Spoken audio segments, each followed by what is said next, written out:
ایک بار حضرت سری سکتی رحمۃ اللہ علیہ جا رہے تھے۔ دوپہر کا وقت تھا، انہیں نیند آئی۔ وہ قیل اللہ کی نیت سے ایک پیڑ کے نیچے سو گئے۔ کچھ دیر لیٹنے کے بعد جب ان کی آنکھ کھلی تو انہیں ایک آواز سنا دی۔ انہوں نے غور کیا تو پتہ چلا کہ اس پیڑ سے آواز آ رہی تھی جس کے نیچے لیٹے ہوئے تھے۔ ہاں، جب اللہ تعالیٰ چاہتے ہیں تو ایسے واقعات دکھائی دیتے ہیں۔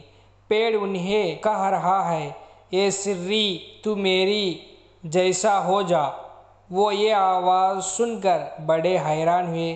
جب پتہ چلا کہ یہ آواز پیڑ سے آ رہی ہے تو آپ نے اس پیڑ سے پوچھا کہ یہ پیڑ، میں تیرا جیسا کیسا بن سکتا ہوں؟ پیڑ نے جواب دیا، یہ سری، جو لوگ مجھ پر پتھر پھینکتے ہیں میں ان لوگوں کی طرف اپنے پھل لوٹا دیتا ہوں، اس لیے تو بھی میرا جیسا بن جا۔ وہ اس کی یہ بات سن کر اور بھی زیادہ حیران ہوئے، مگر اللہ والوں کی سمجھداری ملی ہوتی ہے، لہٰذا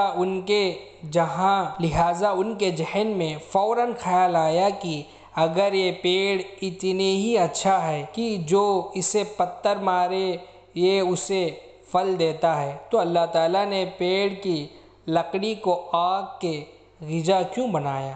لہٰذا انہیں پوچھا کہ یہ پیڑ اگر تو اتنا ہی اچھا ہے تو یہ بات کہ اللہ تعالیٰ نے تجھے آگ کی غذا کیوں بنا دی؟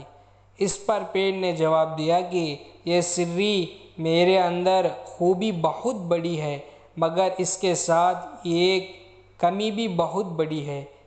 اس کمی نے میری اتنا بڑا خوبی پر پانی پھیر دیا۔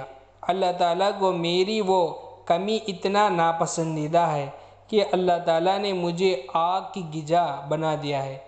میری کمی یہ ہے کہ جدھر کی ہوا چلتی ہے میں ادھر کو ہی ڈھل جاتا ہوں، یعنی میرے اندر استقامت نہیں ہے۔